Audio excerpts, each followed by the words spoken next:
이번 주 초만 해도 시장은 공포 심리에 휩싸였었는데요. 주말 이틀간 심리가 조금씩 살아나고 있는 모습입니다.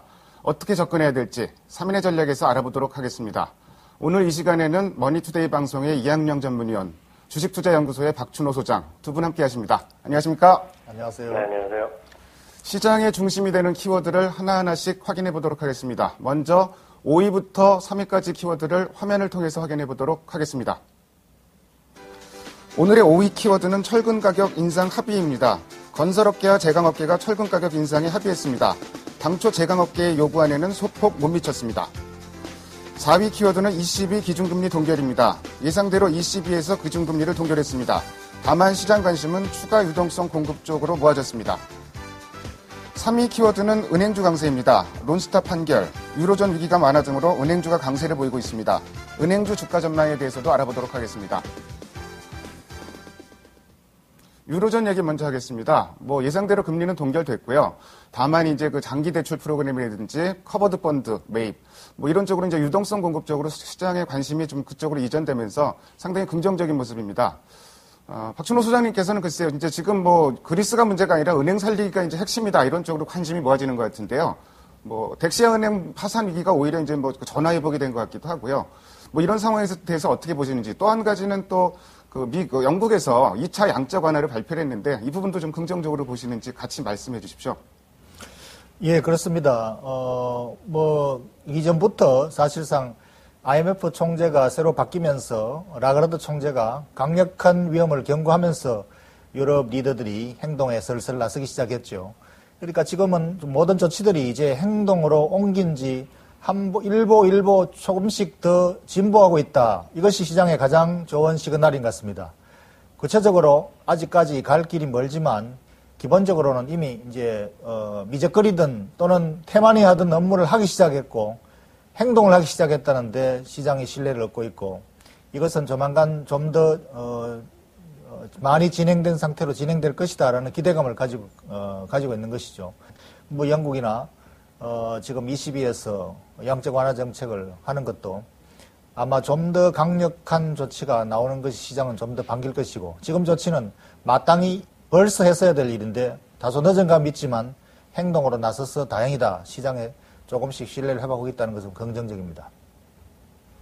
일단 그리스 사태, 그리스 디폴트 선언 자체가 겁이 났던 게 아니라 사실은 은행권들의 연쇄 도산이 상당히 걱정된 건데, 이 부분에 있어서 어떤 좀 행동이 나타나고 있는 거, 소장님께서는 일보 전진이라고 표현하셨는데 어쨌든 추가적으로 조금 더 기대를 해보겠습니다. 다음으로 우리나라 은행주 얘기를 좀 해보겠는데요.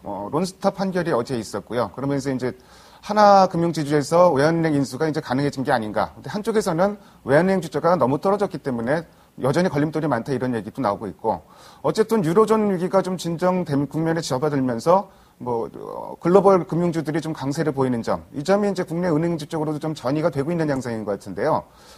이학령 위원께서는 글쎄요, 어제 오늘 은행주 좀 굉장히 강한 편인데 은행주 전체적으로 좀 어떻게 보시는지 하고요. 지금 만약에 은행주 들고 있는 투자자분들은 좀 어떻게 해야 될지 그 부분도 같이 좀 설명해 주십시오. 네, 하나금융에서 외환은행 인수가 이제 좀 더 빨라질 가능성이 있다는 거, 일단 재판 결과에 따라서요. 그런 것 때문에 하나금융의 불확실성이 해소되고요. 그래서 호재로 작용한다고들 얘기도 하는데요. 왜 호재가 되는지 전 솔직히 좀 이해가 잘 안 됩니다. 하나금융이 외환은행 인수하면 정말 뭐가 좋아지는지요. 주가도 많이 좀 떨어지는 상태인데 큰 의미가 있는지 저는 개인적으로 좀 여전히 의문이 있습니다. 다만 유로존 위기 앞서 박춘호 소장님께서도 말씀하셨다시피 어떤 ECB나 이런 쪽에서 적극적으로 나서고 있는 거, 행동을 보여주는 거, 정말 뒤늦은 감은 있지만 그것이 결국 유로존의 은행주도 살리는 길이고요. 그것이 또한 대서양을 건너서 미국 주식들도, 미국 은행주들도 좀 올라가는 계기를 됐는데요. 한마디로 지금 유럽의 은행이라든가 미국의 모든 웬만한 은행들이 전부 다 어찌 보면 천덕꾸러기 신세로 가 있죠.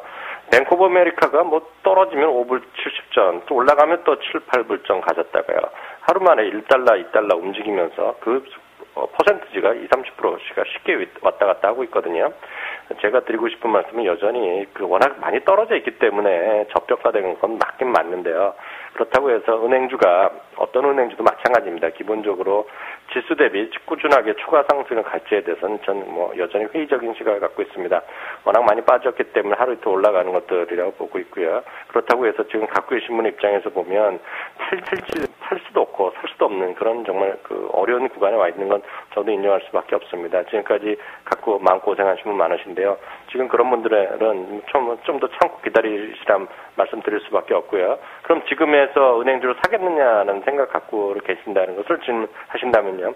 저는 그러라면 그냥 지수를 사는 것이 오히려 마음 편하다는 생각을 갖고 있고요. 장기적으로 은행주가 지수 대비 초과 수익을 날 수 있다는 기대감을 좀 별로 갖고 있지 않습니다. 사실 은행주를 장기적으로 보유하고 계셨던 분들은 지금 가격에는 사실 매도할 수 없는 가격까지 떨어져 있는 게 사실이고요. 하지만 신규로 지금 그 은행주에 진입하시려는 분들께서 고려하실 부분은 초과 수익은 쉽지 않다. 그래서 일단 코스피에 투자를 하는 게 낫다. 이런 쪽으로 말씀하신 것으로 정리를 해보겠습니다. 다음으로 오늘의 2위 키워드를 화면을 통해서 확인해 보도록 하겠습니다. 오늘의 2위 키워드는 삼성전자 어닝 서프라이즈입니다. 뭐니 해도 오늘 제일 중요한 뉴스는 삼성전자의 어닝 서프라이즈입니다. 어느 애널리스트도 예상을 못했습니다. 영업이익이 4조 원 넘을 거로 예상을 못했고요. 많이 본 데가 한 3조 7, 8천억까지 봤었는데 4조 2천억 원이 나왔습니다. 더더군다나 영업이익률이 1년 만에 10%대를 지금 회복을 하면서 이렇게 보면은 4분기 또 이 추세를 이어가서 좋아지는 게 아니냐. 왜냐하면 3분기는 여러 가지 여건들이 나빴고 또 비교적 비순기인데도 이렇게 실적이 좋았는데 4분기에는 더 좋아지는 게 아니야. 이런 기대감도 좀 있는 게 사실이고요. 반면에 삼성전자 올라가는 거는 실적 나온 거에 비해서는 오늘 탄력이 그렇게 강하지는 않습니다. 이학영 의원께서는 삼성전자의 어닝 서프라이즈 전체적으로 어떻게 보고 계신가요? 네, 삼성전자는 단적으로 삼성전자다운 실적을 발표한 것, 그 이상 그 이하도 저는 아니라고 좀 얘기하고 싶습니다. 삼성전자는 다시 말씀드리지만 삼성전자일 뿐이고요. 삼성전자가 좋아졌다고 해서 다른 IT 기업을 사자는 생각에 대해서는 저는 여전히 반대 의견을 갖고 있다는 것, 저 의견 분명히 드리도록 하겠고요. 정말 진정 중요한 것은 10월 말에 삼성전자가 이제 본실적을 발표하겠는데요. 그게 왜 중요하냐면요. 오늘은 달랑 실적 숫자만 발표했고요. 이제 10월 말에 본 실적이 나올 때는 분야별로 어떤 실적이 나왔고요. 향후 전망에 대해서 회사 측의 의견이 나올 겁니다. 실제로 보면 이번에도 바로 지적하셨다시피 어느 애널리스트도 예상하지 못했던, 추정하지 못했던 실적을 나왔기 때문에요. 실제로 본다 그러면, 제가 냉정하게 말씀드린다 그러면, 지금 대한민국의 모든 애널리스트들, 특히 삼성전자에 관련된 애널리스트들이 앞으로 보름간 정도의 많은 또 레포트가 나올 겁니다. 삼성전자가 어떻게 될 거다, 실적이 좋아진다, 나쁘다 얘기하는데, 죄송한 얘기지만 신뢰성이 없다라는 생각을 갖고 있습니다. 삼성전자는 삼성전자 얘기를 들어봐야 되고요. 삼성전자가 10월 말에 본 실적을 나오면서 향후 전망을 하는 것이 더 중요하겠고요. 그때 본격적으로 삼성전자의 방향성이 정해질 거라고 보고 있습니다. 여타 IT 주식 사는 것은 여전히 말리고 싶습니다. 삼성전자가 기대치를 훨씬 뛰어넘은 어닝 서프라이즈를 발표를 했지만 일단 추정치 자체가 많이 틀려졌기 때문에 앞으로 리포트가 나오더라도 신빙성은 좀 떨어질 것이고 실제 본 실적이 발표될 때까지 또 그리고 4분기 전망치가 발표될 때까지 조금 더 확인할 부분이 많다 이렇게 말씀을 하셨습니다. 소장님께 좀 이런 거 여쭤볼게요. 최근에 사실 삼성전자의 어닝 서프라이즈 나오기 전에도 분위기 보면은 이 차기 대장주는 이제 IT주다. 이런 주장들이 굉장히 많이 좀 쏟아져 나왔었는데요. 여기에 대해서는 좀 어떻게 생각하시는지요? 예, 그런 견해는 지금 현재 경기 하강기에 그래도 가장 성수기를 맞이하고 있는 것이 IT 섹터고, IT 섹터 중에서도 매우 제한적이죠. 스마트폰, 모바일, 인터넷, 이러한 제한된 영역에서 성수기 효과가 있다. 이런 측면에서는 긍정적입니다. 그러나 방금 이학영 의원도 설명하셨듯이 IT 업계 전반적으로 어떤 주도주 영역이다라는 것은 조금 넌센스다. 왜냐하면은 IT 업계에서도 PC나 또는 가전이나 이런 것들은 건축 경기가 살아나고 PC 업황 자체는 이미 세큘라적으로, 그러니까 장기적으로 하강기에도 시장이 줄어드는 과정에 들어갔습니다. 그러니까 이런 것들 대신에 지금 스마트폰, 휴대기기 쪽으로 시장이 형성되고 있는데 이것이 이제 4분기는 성수기다. 그런 측면에서는 긍정적이고 또 삼성전자의 경우에는 환율 수혜까지 감안한다면은 좀 더 긍정적이지 않을까 이렇게 생각을 합니다. IT 업황 뭐 전체적으로 좋게 볼 수는 없고 일단 선별적으로 계절적 요인도 감안해야 되겠지만 그중에서도 선별적으로 접근해야 된다. 좀 이렇게 말씀하신 걸로 정리를 해보겠습니다. 다음으로 오늘의 마지막 1위 키워드를 화면을 통해서 확인해 보도록 하겠습니다. 오늘의 1위 키워드는 이틀째 쌍끌이 매수입니다. 어제에 이어서 국내 기관과 외국인이 쌍끌이 매수세를 보이고 있습니다. 글로벌 증시 강세, 여긴 뭐 가세에서 삼성전자 어닝 서프라이즈까지 나왔고요. 일단 뭐 여러 가지 긍정적인 흐름들도 많이 나오고 있지만 반면에 21선의 저항에 부닥칠 것이다. 그래서 뭐 아직까지는 기술적 반등이다. 뭐 이렇게 보는 시각도 좀 있는 것 같습니다. 박준호 소장님께서는 글쎄요, 지금 뭐 유로존 사태 보면은 사실은 좀 많이 진정되고 있는 것 같은데 물론 앞으로 넘어야 될 산은 많습니다. 그래서 뭐 이런 상황 보면은 시장이 어느 정도 좀 안정 국면에 접어들 수 있지 않을까 이런 기대감도 있는 반면에 아니다. 지금까지도 아전히 저항선을 못 넘었기 때문에 좀 그 기술적 반등 안에서 접근해야 된다 이런 시각도 있는데요. 전체적으로 좀 어떻게 보시나요? 예, 저는 뭐 차트 분석가가 아니기 때문에 차트를 가지고 설명하지는 못하겠습니다. 차트는 차트일 뿐 반 맞고 반 틀리기 때문에 거의 수급은 기본적으로 펀더멘털이 유럽에서 어떻게 지금 현재 사태를 해결해가는 행동을 잡음이 없게 그리고 또 속도를 빨리 여기에 시장이 달려있고 거기에 따라서 앞으로 차트가 결정될 것으로 봅니다. 그러니까 모든 것은 지금 유럽에 달려있고 유럽의 리더들이 행동을 어떻게 해나가느냐 합의를 어떻게 해나가느냐 속도에 달려있고 거기에 따라서 우리가 시장 상황을 판단해야 되겠습니다. 네, 유로존 문제가 상당히 좀 중요한 것 같고요. 소장님께 추가적으로 좀 여쭤보고 싶은 게 사실 뭐 오늘 밤에도 어떤 뉴스가 또 튀어나올지 모르지만 일정상으로 보면은 다음 주 후반 정도까지는 별다른 이렇게 뭐 중요한 일정은 없는 것 같거든요. 그러면은 뭐 유로존 사태가 큰 영향을 주지 않는다 그러면은 어느 정도 시장이 좀 안정을 찾을 가능성도 좀 있을까요?